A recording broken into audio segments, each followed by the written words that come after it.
Hi everyone, thank you all so much for joining me again. I hope everybody is doing well and having a wonderful day.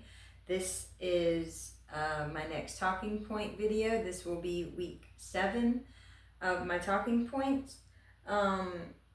So again, I'm just going to read what I have written and then go from there. That way I make sure I don't forget how I was trying to word something or leave anything out or stuff like that. My name is Rachel, and I am on a healing journey. My journey is leading me out of the darkness of years of trauma caused by multiple toxic relationships throughout my life, all the way back to my earliest years. I am making this video and others like it though, because I just couldn't bear the thought of knowing there are many others in similar situations, in similar pain, and who feel just as alone as I did in that darkness. So my hope is that by sharing a bit of my own experience and healing, that I can help and encourage others as well, with even just a flicker of hope to light the way on their own healing journey. Today's video, in a way, is a continuation of the video I did last week about the importance of self-respect. But this one is a deeper look into the true meaning of the different types of respect and the difference between real respect and control through fear. So if this is something that interests you or that you think you might find helpful in some way, then please feel free to stay to the end so you don't miss any of the points I will be touching on. I know we have all heard the word respect, but what does respecting someone truly mean? Let's start by looking at the definition of the word. It gives us two, so I will read them both. The first one it gives is as follows: a feeling of deep admiration for someone or something elected by their abilities, qualities, or achievements. The second that it gives is due regard for the feelings, wishes, rights, and traditions of others. So while one is about having respect for an individual person based on their character and or abilities, the other is about having a generalized respect for all people's beliefs, feelings, wishes, or rights as human beings. Both are equally important and matter very much. But while the second definition requires you to show respect in a more general sense, and is about your own integrity in that way, the first is more about another's integrity, abilities, qualities, or achievements. So in that sense, it is possible for you to have a general respect for someone's rights, feelings, wishes, and traditions or beliefs, but also not respect their character, demeanor, or qualities because their actions show a deep disrespect or disregard for others' basic human rights. In short, you can have respect for someone in one way, but not respect them in the other at the same time, and it still makes sense. While we should always show general respect for everyone, whether they show us that same respect or not, no one, including us, has the right to demand respect for our abilities, qualities, or achievements. And if we are truly worthy of that respect, we won't want or feel the need to do so. The problem I'm realizing more though is that a lot of the time that is exactly what is happening in a toxic relationship.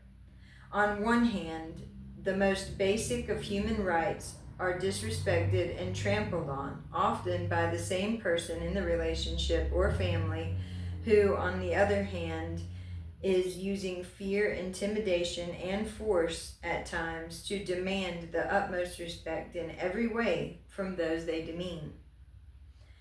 This is flat out wrong and on so many levels and needs to be addressed.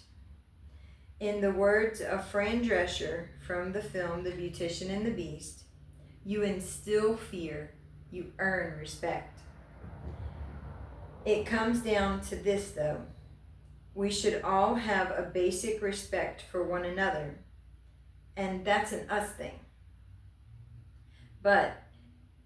And if someone doesn't respect others, even in the most basic of ways, and shows poor character or lack of morality to the point of hurting others, whether willingly or unwittingly, and does not seem to care, that is a them thing.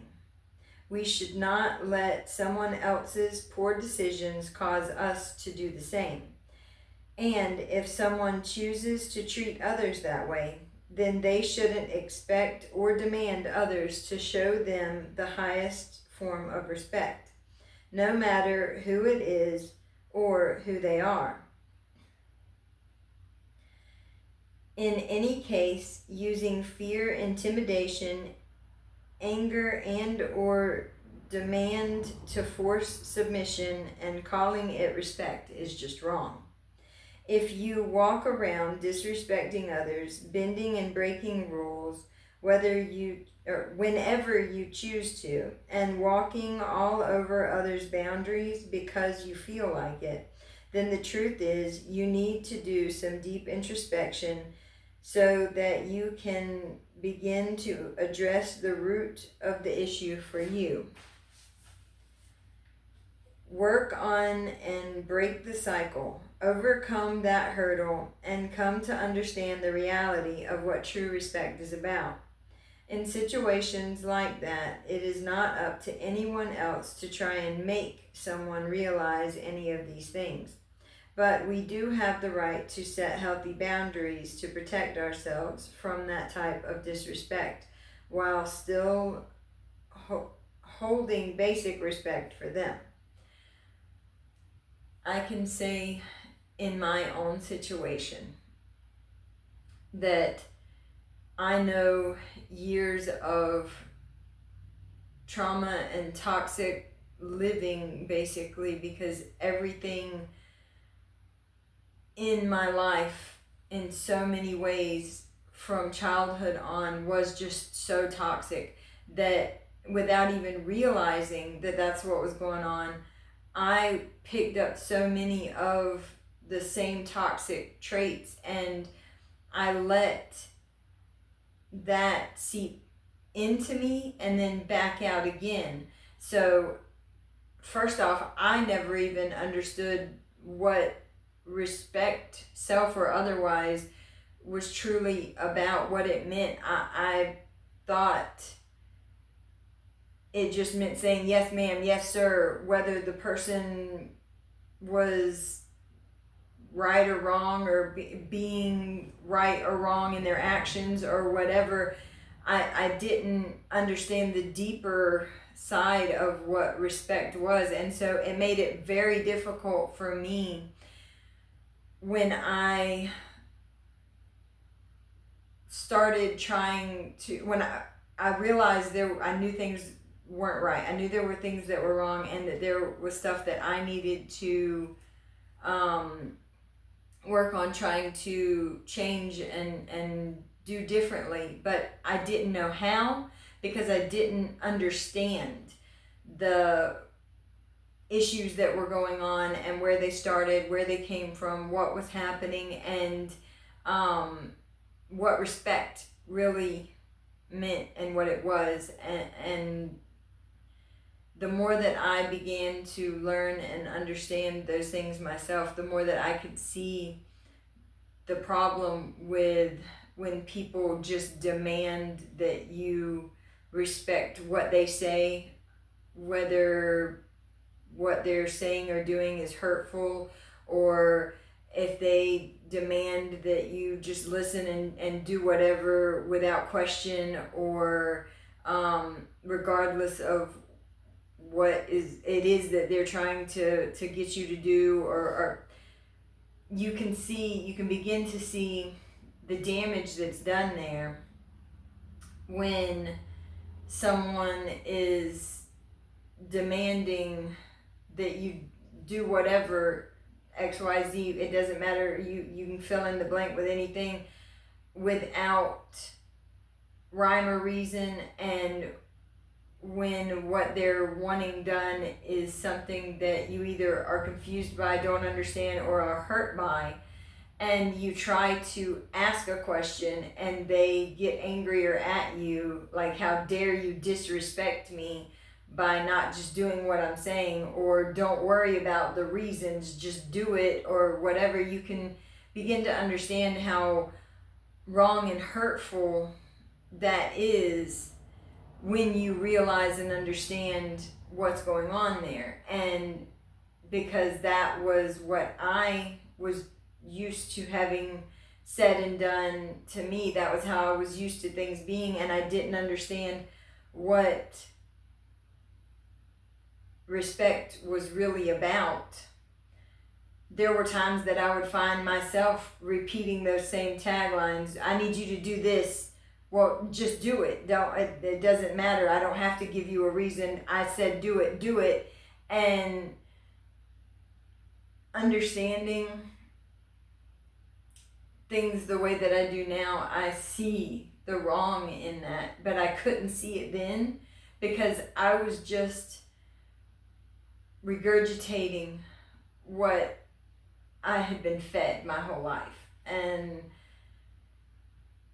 it makes me feel horrible to think about hurting anyone, whether I meant to do it or not. I know there's nothing that I can say or do to change what's already happened, but I know that I can continue to work on not just my own healing from things that were done to me, but on getting better so that I'm not doing anything to hurt others, whether I'm meant to or not. And so today's video, that's what this has been about. I know that that's why I've been writing down the talking points, because I get a little off course when I'm just trying to shoot from the hip, so to speak. So I'm trying to keep these from being too long though, and I am going to go ahead and end on that note. I love you all so much, and I hope that you're having a great day, night, weekend, whenever you're catching this. Remember, always make time for yourselves because you matter too. And I hope to see you all again next time. Bye.